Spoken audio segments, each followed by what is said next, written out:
ನಮಸ್ತೆ ಸ್ನೇಹಿತರೆ, ನನ್ನ ಹೆಸರು ಪ್ರದೀಪ್ ಅಂತ ಹೇಳಿ. ನಾನು ಟೆಕ್ನಿಕಲ್ ಆಫೀಸರ್ ಡಿ.ಟಿ ಆಗಿ ಹಾಸನ್ ಮಿಲ್ಕ್ ಯೂನಿಯನಲ್ಲಿ ಕೆಲಸ ನಿರ್ವಹಿಸ್ತಾ ಇದ್ದೀನಿ.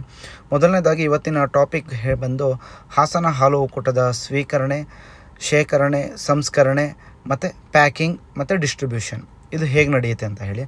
ಮೊದಲನೇದಾಗಿ ಮಿಲ್ಕ್ ರಿಸೆಪ್ಷನ್ ಏರಿಯಾದ ಹಾಲು ಸ್ವೀಕರಣಾ ಘಟಕದಲ್ಲಿ 40 ಲೀಟರ್ ಕ್ಯಾಂಟರ್ಗಳ ಮುಖೇನ ಬರುತ್ತೆ. ಬಂದಿರತಕ್ಕಂಥ ಹಾಲನ್ನು ನಾವು ಏನು ಮಾಡ್ತೀವಿ ಅಂತ ಅಂದರೆ ಅಡಲ್ಟ್ರೇಷನ್ ಚೆಕ್ ಮಾಡುವಂಥದ್ದು ಇರ್ಬೋದು, ಆರ್ಗ್ಯಾನೋಲಿಪ್ಟಿಕ್ ಟೆಸ್ಟ್ ಅಂತ ಹೇಳಿ ಕರಿತೀವಿ. ಕಲರ್, ಅಪಿಯರೆನ್ಸ್, ಸ್ಮೆಲ್ ಮಾಡುವಂಥದ್ದು, ಮತ್ತು ವೆದರ್ ಕರ್ಡ್ಲಿಂಗ್ ಆಗಿದೆಯಾ ಅಂತ ಚೆಕ್ ಮಾಡುವಂಥದ್ದು, ಧೂಳಿನ ಕಣಗಳು ಬಿದ್ದಿದೆಯಾ ಅಂತ ಹೇಳಿ ಚೆಕ್ ಮಾಡುವಂಥದ್ದು.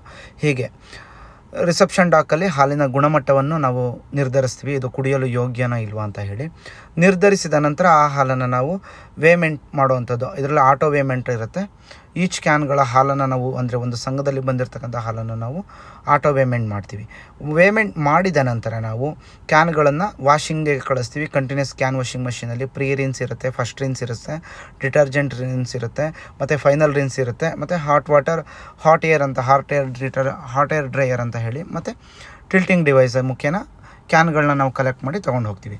ನಂತರ ಈಗ ಈಚ್ ಸಂಘದ ಹಾಲನ್ನು ನಾವು ಏನು ಕಲೆಕ್ಷನ್ ಮಾಡಿರ್ತೀವೋ ಆ ಹಾಲನ್ನು ನಾವು ಏನು ಮಾಡ್ತೀವಿ ಅಂತ ಅಂದರೆ ಕರೆಕ್ಟೆಡ್ ಲ್ಯಾಕ್ಟೋಮೀಟರ್ ರೀಡಿಂಗನ್ನು ನೋಡಿ ಅದರ ಗುಣಮಟ್ಟವನ್ನು ನಾವು ಪರಿಶೀಲನೆ ಮಾಡ್ತೀವಿ.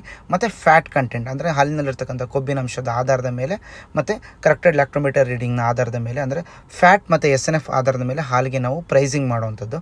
ಇಲ್ಲಿ ಗುಣಮಟ್ಟವನ್ನು ನಾವು ನಿರ್ಧರಿಸ್ತೀವಿ. ಜೊತೆಗೆ ಮಿಲ್ಕೋ ಸ್ಕ್ರೀನರ್ಗೆ ಈಚ್ ಸ್ಯಾಂಪಲನ್ನು ನಾವು ಅಂದರೆ ಈಚ್ ಸಂಘದಿಂದ ಬಂದಿರತಕ್ಕಂಥ ಸ್ಯಾಂಪಲನ್ನು ಕೊಟ್ಟು ಅದರಲ್ಲಿ ಬಂದಿರತಕ್ಕಂಥ ಹಾಲಿನ ಗುಣಮಟ್ಟ ಜೊತೆಗೆ ಅಡಲ್ಟ್ರೇಷನನ್ನು ಚೆಕ್ ಮಾಡುವಂಥದ್ದು.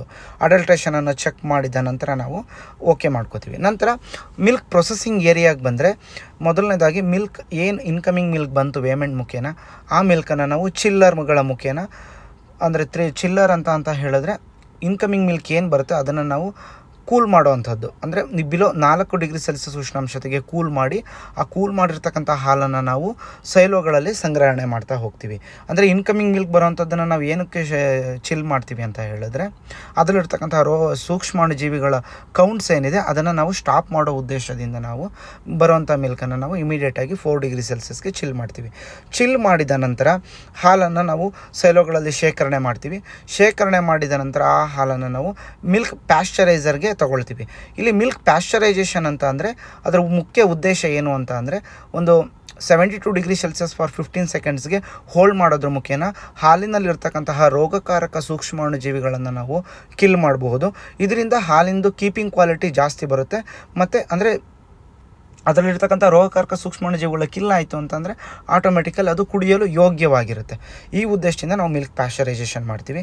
ಪ್ಯಾಶ್ಚರೈಸೇಷನ್ ಮಾಡಿದ ನಂತರ ನಾವು ಹೋಮೋಜಿನೈಸೇಷನ್ ಅಂದರೆ ಶುಭಮ್ ಮಿಲ್ಕ್ ಏನಿದೆ ಅದನ್ನು ನಾವು ಥ್ರೂ ಮಿಲ್ಕ್ ಹೋಮೋಜಿನೈಸರ್, ನೀವು ಕಾಣ್ತಿರ್ತಕ್ಕಂಥದ್ದು ಮಿಲ್ಕ್ ಹೋಮೋಜಿನೈಸ್ ಮಾಡ್ಕೋತೀವಿ. ಮತ್ತು ಕ್ರೀಮ್ ಕೂಡ ಸಪ್ರೇಟ್ ಮಾಡ್ಕೊಳ್ತೀವಿ ನಮ್ಮ ಪ್ಲ್ಯಾಂಟ್ ವಿಭಾಗದಲ್ಲಿ. ಇಲ್ಲಿ ಕ್ರೀಮ್ ಸಪ್ರೇಟ್ ಮಾಡಿರ್ತಕ್ಕಂಥದ್ದನ್ನು ನಾವು ಅದನ್ನು ಬೆಣ್ಣೆ ವಿಭಾಗಕ್ಕೆ ಕಳಿಸಿಕೊಡ್ತೀವಿ. ನೆಕ್ಸ್ಟು ಹೋಮೋಜಿನೈಸೇಷನ್ ಆದ ನಂತರ ಮಿಲ್ಕ್ ಸ್ಟ್ಯಾಂಡರ್ಡೈಸೇಷನ್ ಆಗುತ್ತೆ. ಮಿಲ್ಕ್ ಸ್ಟ್ಯಾಂಡರ್ಡೈಸೇಷನ್ ಆದ ನಂತರ ನಾವು ಆ ಹಾಲನ್ನು ನಾವು ಏನು ಮಾಡ್ತೀವಿ ಅಂತಂದರೆ ಪ್ಯಾಕಿಂಗ್ ವಿಭಾಗಕ್ಕೆ ಕಳಿಸ್ಕೊಡ್ತೀವಿ. ಪ್ಯಾಕಿಂಗ್ ವಿಭಾಗಕ್ಕೆ ಕಳಿಸಿದ ನಂತರ ಹಾಲಿನ ಗುಣಮಟ್ಟವನ್ನು ಪರಿಶೀಲನೆ ಮಾಡಲಾಗುತ್ತೆ.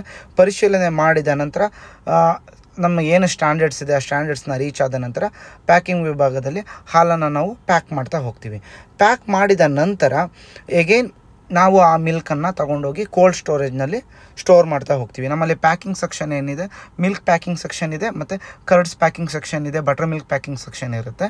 ಇಲ್ಲಿ ನಂತರ ನಾವು ಏನು ಪ್ಯಾಕಿಂಗ್ ಮಾಡಿರ್ತೀವಿ ಆ ಪ್ಯಾಕಿಂಗ್ ಮಾಡಿರೋದು ಕೋಲ್ಡ್ ಸ್ಟೋರೇಜ್ನಲ್ಲಿ ಬಿಲೋ 4 ಡಿಗ್ರಿ ಸೆಲ್ಸಿಯಸ್ಗೆ ಹೇಗೇನು ಕೂಲ್ ಆಗಿದೆಯೋ ಅಂತ ಪರಿಶೀಲನೆ ಮಾಡಿ ಆ ಹಾಲಿನ ಸ್ಯಾಚೆಟನ್ನು ನಾವು ಮಾರ್ಕೆಟ್ಗೆ ಡಿಸ್ಟ್ರಿಬ್ಯೂಷನ್ ಮಾಡ್ತಾ ಹೋಗ್ತೀವಿ.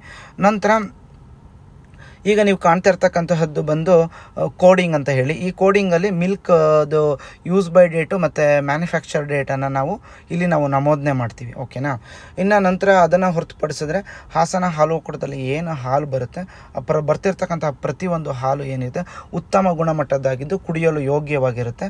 ಮತ್ತು ಇದು ಒಂದು ರೈತರ ಸಂಸ್ಥೆ ಆಗಿದ್ದು ಇದು ರೈತರಿಂದ ಗ್ರಾಹಕರಿಗೆ ಉತ್ತಮ ಗುಣಮಟ್ಟದ ಹಾಲು ಮತ್ತು ಹಾಲಿನ ಉತ್ಪನ್ನಗಳನ್ನು ಒದಗಿಸೋದು ನಂದಿನಿಯ ಧ್ಯೇಯವಾಗಿದೆ.